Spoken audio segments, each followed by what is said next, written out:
Hello dear students, in this video I am going to start a new chapter, that is equilibrium. In this video we will try to discuss about introduction of equilibrium and classification of equilibrium. Students, we know the most important chapter from the physical chemistry part from the 11th and 12th combiningly, that is equilibrium. So you try to understand the concepts and do the questions simultaneously, so that you will get a maximum idea about the concepts, right? Let us start the chapter, that is equilibrium.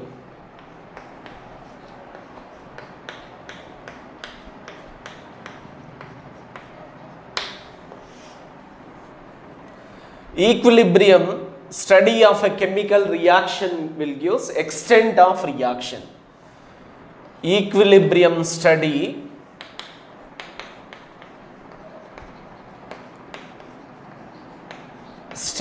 of a chemical reaction gives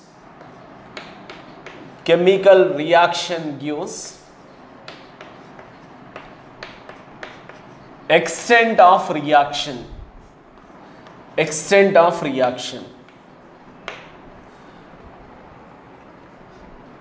It is defined as equilibrium. The word equilibrium means it is a state of rest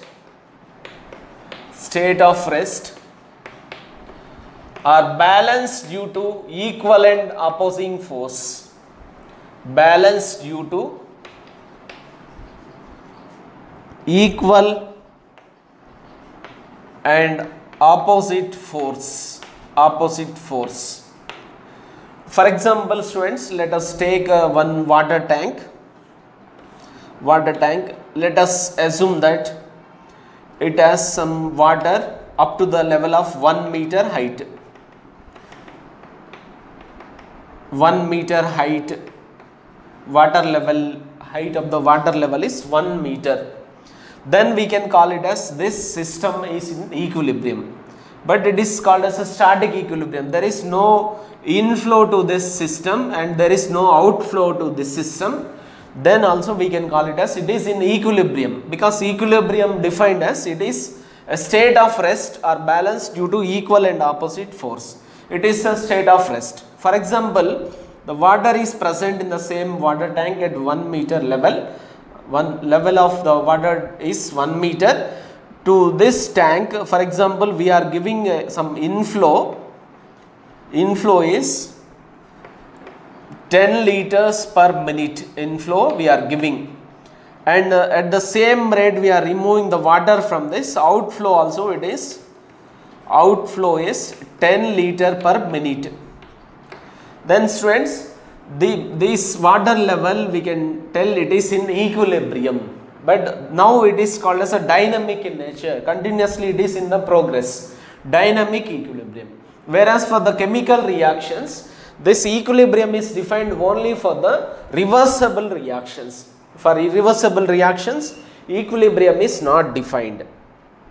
But in nature generally, reversible reactions are very less. Reversible reactions which occurs in both the directions is less than 1% only in the nature, whereas irreversible reactions are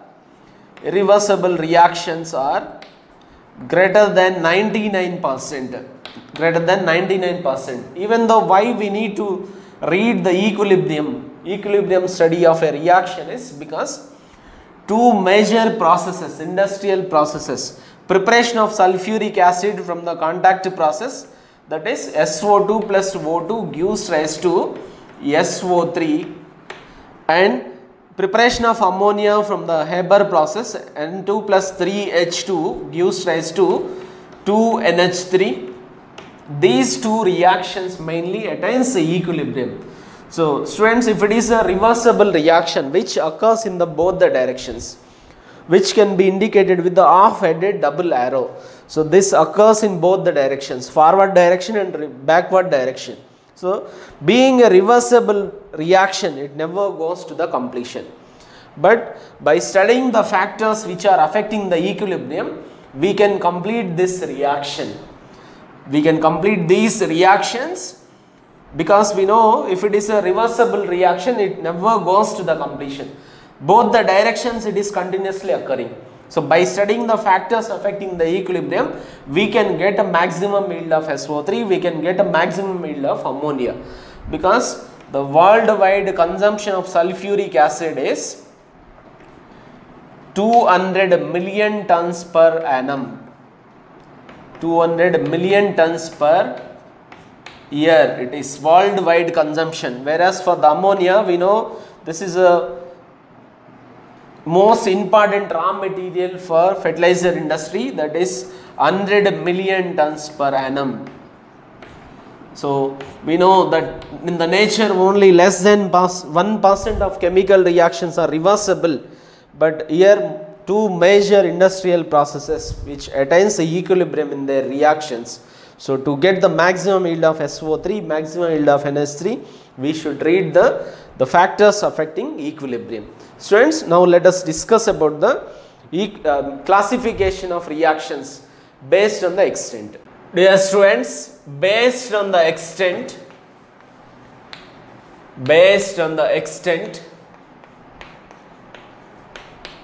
chemical reactions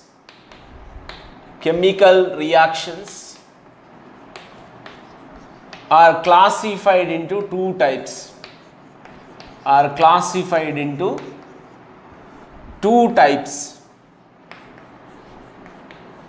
Straight away we will take the differences between those two types of reactions. One is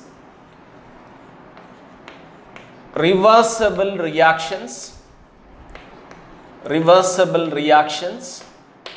other one is irreversible reactions.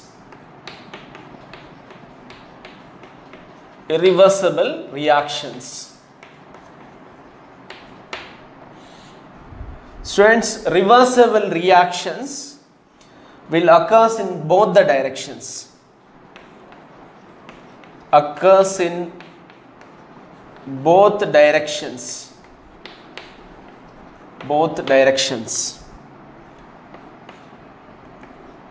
Occurs only in one direction.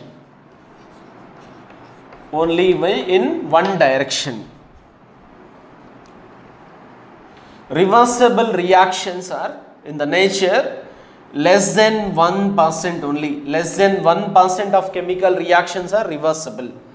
Irreversible reactions are greater than 99%. Will never goes to completion. Reversible reactions will never goes to the completion. These will go to the completion,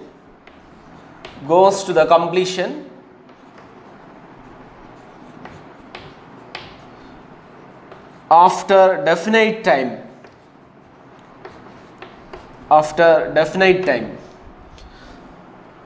Equilibrium is defined. For the reversible reactions, equilibrium is defined. For irreversible reactions, equilibrium is not defined. Students, in the reversible reactions, once initially we have started by taking some concentration of the reactant, let us assume that is A.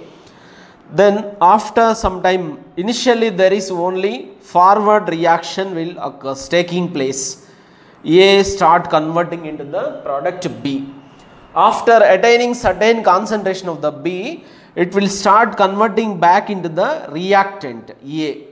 So reversible reaction will occur in both the directions. Reactant is converted into product. Meanwhile, product also convert back into the reactant. This will occur in both the directions. Whereas for the irreversible reaction, reactants will convert into the products, but product cannot be convert back into the reactant. So these are the differences between reversible and irreversible reactions. Reversible reactions occur in both directions, that is in forward and backward direction. occurs only in one direction, irreversible reactions. Less than 1% of the chemical reactions in the nature is reversible. Greater than 99% of chemical reactions are irreversible reactions. Will never goes to the completion. Reversible reaction will never goes to the completion. Irreversible reactions, these will goes to the completion after definite time. Equilibrium is defined only for the reversible reaction. So our concentration should be only on the reversible reactions in this chapter, right? So irreversible reactions, equilibrium is not defined for the irreversible reaction. Reversible reaction is indicated with the half-headed double arrow. Irreversible reaction with the normal arrow we will indicate. Students, let us discuss about the classification of equilibrium now. Students, classification of equilibrium. Classification of equilibrium.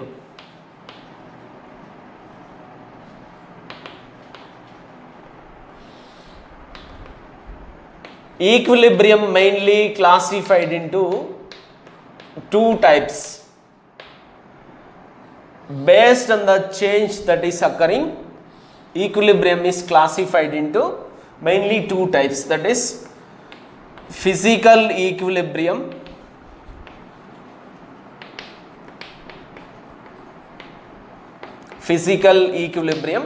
So physical equilibrium means that is equilibrium in physical processes. For example, H2O solid is converting into the H2O liquid, right? This is called as a physical equilibrium. Equilibrium in physical processes is called as physical equilibrium. On the other hand, we don't have much interest on the physical equilibrium. We have only interest on the chemical equilibrium. Equilibrium which is attained in the chemical processes, that is called as a chemical equilibrium. Chemical equilibrium again classified into molecular equilibrium.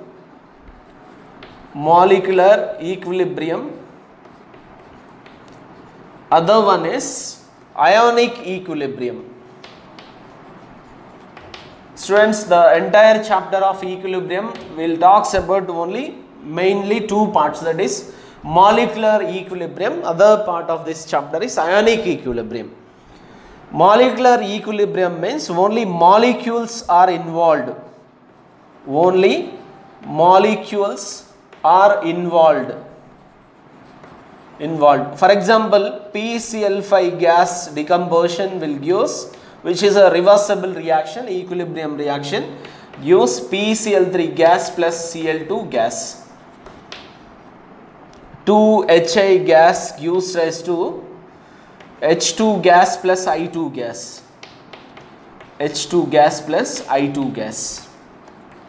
Only molecules are involved in the equilibrium, that is called as a molecular equilibrium.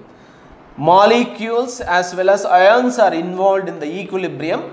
When we put acetic acid in the water, it will attain the equilibrium with its ions, that is acetate ion plus H plus ion. Molecules, both the molecules as well as ions are present in the equilibrium, that is called as ionic equilibrium.